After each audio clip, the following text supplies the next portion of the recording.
ఏదో యూనివర్సిటీకి సంబంధించిన పోస్ట్ ఒకటి ఇన్‌స్టాగ్రామ్‌లో వైరల్ అవుతుందంటే ఎవరో ఈ ఒక పర్టిక్యులర్ యూనివర్సిటీ వాళ్ళు ఆహ్, ఈ యూసీఐఎస్ ఉంది గదా! వాళ్ళు ఇమిగ్రేషన్ సంబంధించిన డిపార్ట్‌మెంట్ ఉంటది కదా! మీ స్టెమ్ ఓపీటీ ఇప్పుడు జూన్, జూలైలో ఎవరెవరికైతే అయిపోతుందో వాళ్ళు ఇంకా నెక్స్ట్ ఫర్దర్‌గా మీ డే 1 సీపీటీ అప్లై చేసుకోవటానికి ఆర్ ఈక్వలెంట్ మాస్టర్స్ చేయడానికి లేదు. కాబట్టి మీరెవరన్నా సరే ప్రిపేర్ అవ్వండి అని జెప్పేసి ఈమెయిల్ పంపించారని జెప్పేసి ఒక మెసేజ్ అయితే సర్క్యులేట్ అయ్యి అట్ ద సేమ్ టైమ్ నాకొక 3, 4 కామెంట్స్ వచ్చినాయన్నమాట. అంటే సార్ ఇట్లా ఏంటి మరి అందరికి ఈమెయిల్స్ వస్తున్నాయంట.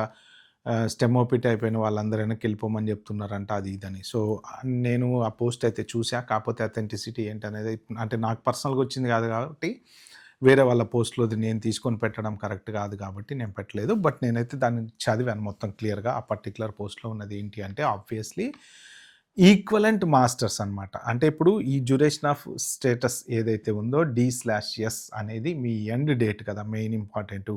ఆ చేంజ్ ఓఎంబీకెళ్ళింది. ఓకే. ఓఎంబీ నుంచి ఇంకా రాలేదు. అంటే ఓఎంబీకెళ్ళింది అంటే ఆల్మోస్ట్ కన్ఫర్మ్డ్ అనమాట. కానీ అప్పుడు వేజ్ లెవెల్స్‌ది గూడా ఆల్రెడీ ఓఎంబీకెళ్ళింది. కానీ ఇంత మటికి కన్ఫర్మ్ గాలేదు. ఓఎంబీకెళ్ళి ఏది మన హెచ్-1బీ వేజ్ లెవెల్స్‌ది దగ్గర దగ్గర ఇప్పటికి 4, 5 మంత్స్ అయితుందనుకుంటా. సో, ఇప్పుడు ఇది వాళ్ళు కన్ఫర్మ్ చేసిన తర్వాత ఫెడరల్ లిస్ట్‌లో పెట్టి ఫైనల్ చేసిన తర్వాత అప్పుడు మనకు 100% కన్ఫర్మ్ అవుద్ది. అప్పటిదాకా మీరెవరు టెన్షన్ పడాల్సిన పని లేదు. సో, వీళ్ళేంటంటే అడ్వాన్స్ మోస్ట్ ప్రాబబ్లీ ఈ మెయిల్ గూడా కరెక్టే అయ్యుండొచ్చు. ఎందుకు అంటే మీరు ప్రిపేర్ అయ్యి ఉంటారన్న ఉద్దేశ్యంతోటి వాళ్ళు ఇచ్చారనమాట. ఈక్వలెంట్ మాస్టర్స్ చేయటానికి కుదరదు. ఫర్ ఎగ్జాంపుల్ మీరు ఎంబీఏ చేశారు. మళ్ళీ ఎంబీఏ చేయటం ఉండదు. ఓకే. మీరు పీహెచ్‌డీకెళ్ళొచ్చు. లేకపోతే మీ మాస్టర్స్‌కి అబోవ్ డిగ్రీ దానికన్నా ఇప్పుడు ఇంటర్‌కి తర్వాత డిగ్రీ ఫైనల్ గదా! డిగ్రీ తర్వాత మాస్టర్స్, మాస్టర్స్ తర్వాత పీహెచ్‌డీ ఇలాగా చూసుకోవాలి మీరు. సో, చాలామంది ఏం చేస్తున్నారంటే అమెరికాలో ఉండటం కోసం ఒక మాస్టర్స్ అయిపోయిన తర్వాత double masters, triple masters, fourble masters హెచ్-1 రాపోతే కొడతానే ఉంటారు కంటిన్యూస్‌గా. ఓకే. అది మెయిన్ ఇంపార్టెంట్ అనమాట. ఇంకొకటి ఏంటి అంటే చాలామందికి 3 సంవత్సరాలైనా హెచ్-1బీ వీసా పికప్ కాని వాళ్ళు చాలామందున్నారు.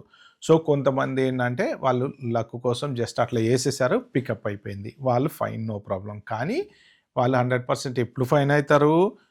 అప్రూవ్ అయిన తర్వాత పిటిషన్ అప్రూవ్ అయ్యే వరకు మీ హెచ్-1బీ వచ్చిందన్న గ్యారంటీడ్ కాదు. హెచ్-1బీ వచ్చిందని ఆనందపడాల్సింది లేదు. ఎందుకంటే జెన్యూన్ కంపెనీ అనుకోండి నో ప్రాబ్లమ్. లేదు మీరు కన్సల్టెన్సీ ద్వారా చేశారనుకోండి ఖచ్చితంగా డీటెయిల్ స్క్రూటినీ అయితే జరుగుతది కాబట్టి రావచ్చు, రాకపోవచ్చు.